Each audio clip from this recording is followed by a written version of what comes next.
বাংলাদেশের মুক্তিযুদ্ধের নেতৃত্ব দেওয়ার সংগঠন বাংলাদেশ আওয়ামী লীগকে বাংলাদেশের ক্ষমতা থেকে সরিয়েছে পাকিস্তানপন্থী একটি সরকার। বাংলাদেশের পতাকা যে সংগঠন তুলেছিল, স্বাধীনতার ইশতেহার পাঠ করেছিল ছাত্রলীগ, সেই ছাত্রলীগকে তারা নিষিদ্ধ ঘোষণা করেছে।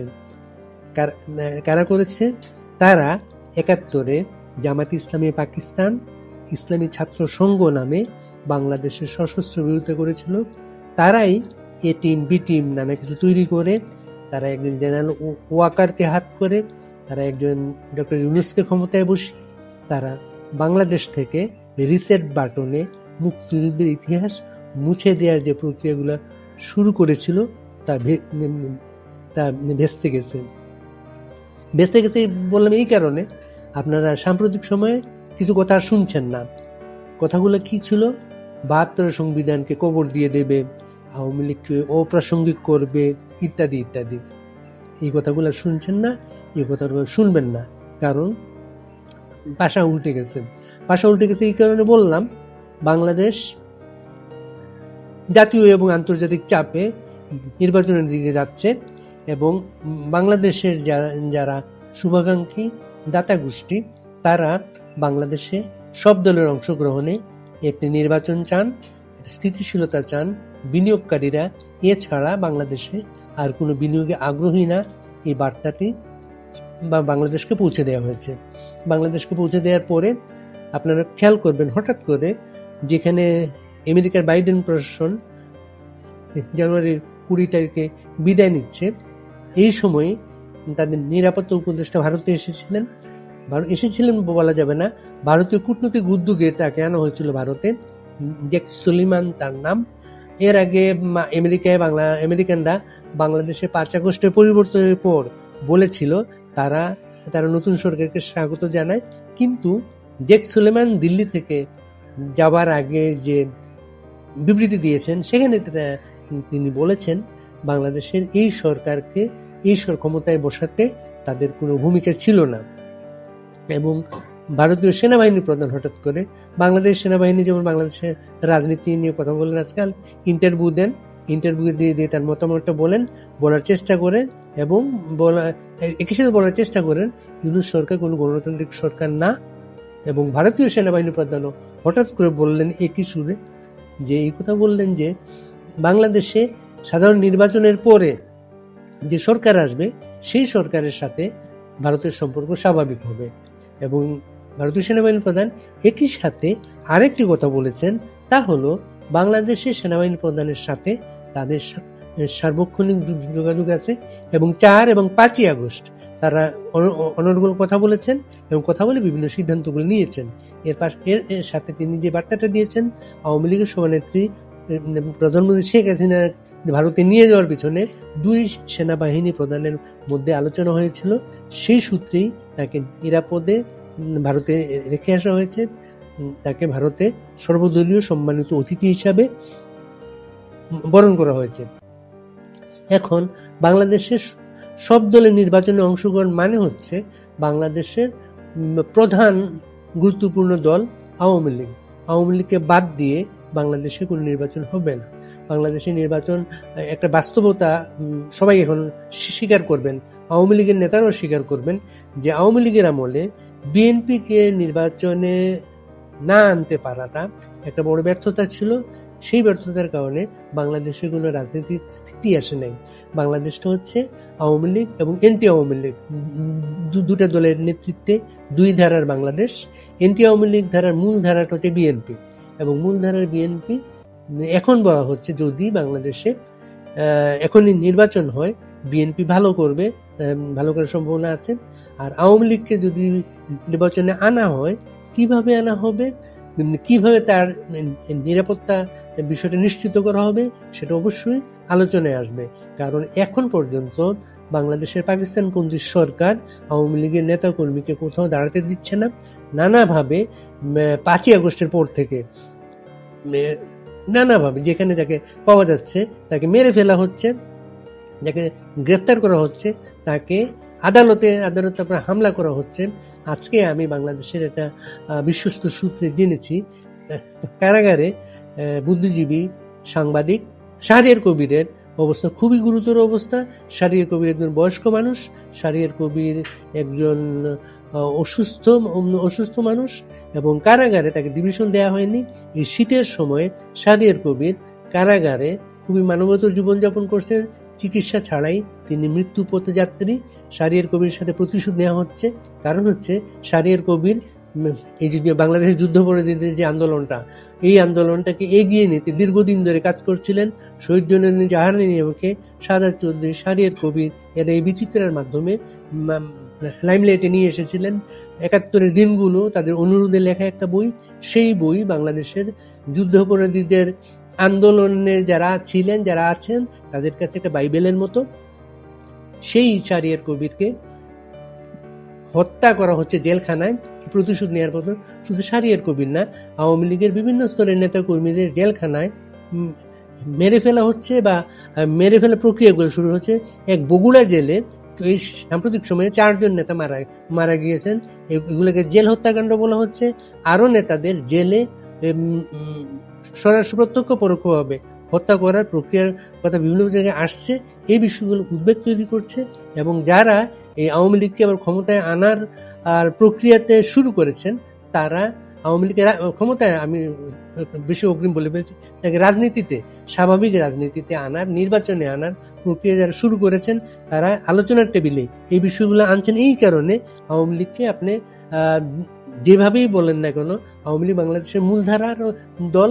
আওয়ামী লীগের নেতাকর্মীকে যদি নির্বাচনে স্বাভাবিকভাবে কাজ করতে না দেন, আপনার নির্বাচনটা হবে না, সুস্থ হবে না। আপনার নির্বাচন যদি সুষ্ঠু না হয়, তাহলে বাংলাদেশ স্থিতি আসবে না। সাম্প্রতিক সময়ে জাপানিদের একটা দল বাংলাদেশে এসেছিল, জাপানি বিজনেসম্যানদের একটা দল।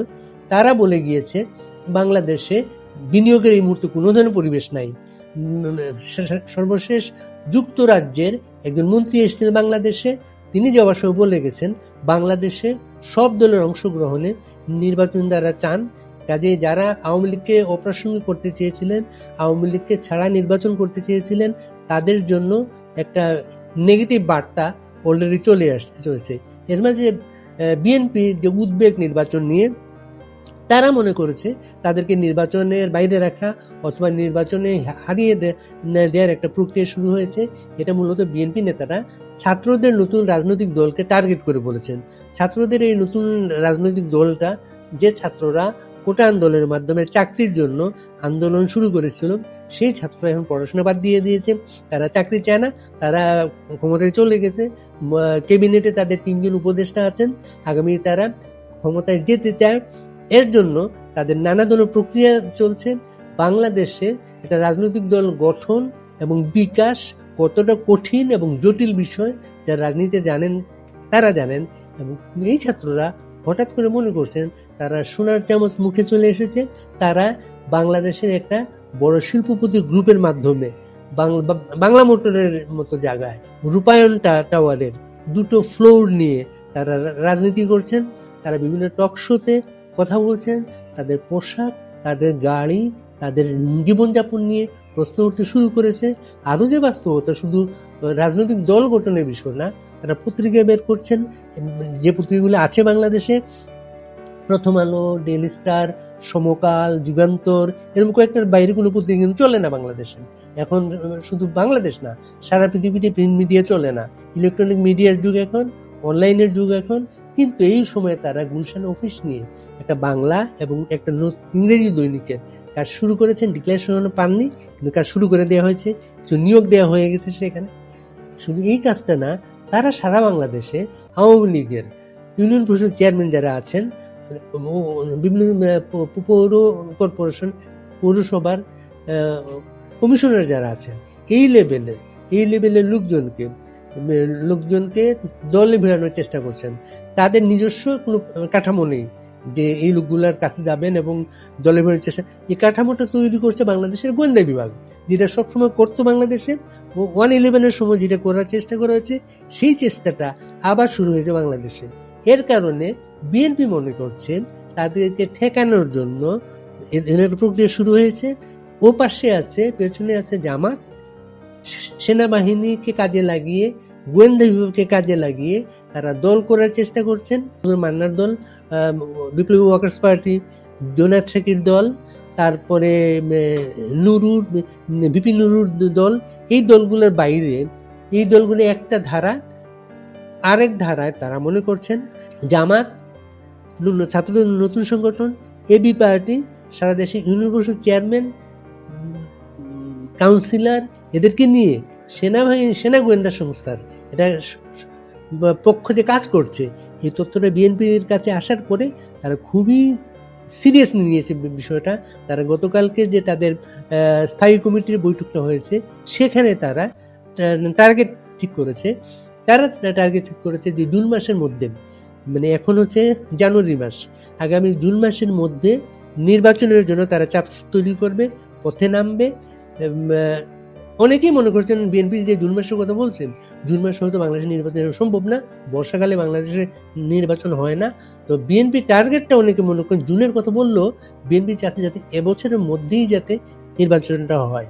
এখন যারা আওয়ামী লীগকে অপ্রাসঙ্গিক করার চিন্তা করছেন, তারা এখন নতুন বার্তা পাওয়ার পরে এখন দেখা যাচ্ছে শুধুমাত্র বিএনপি বা জামাত, ছাত্রদের নতুন সংগঠন না, আওয়ামী লীগও যদি এখানে মাঠে আসে, তাহলে আওয়ামী বিরোধী দল ভোটগুলো একদিকে যাবে, আওয়ামী লীগের ভোটটা একদিকে যাবে।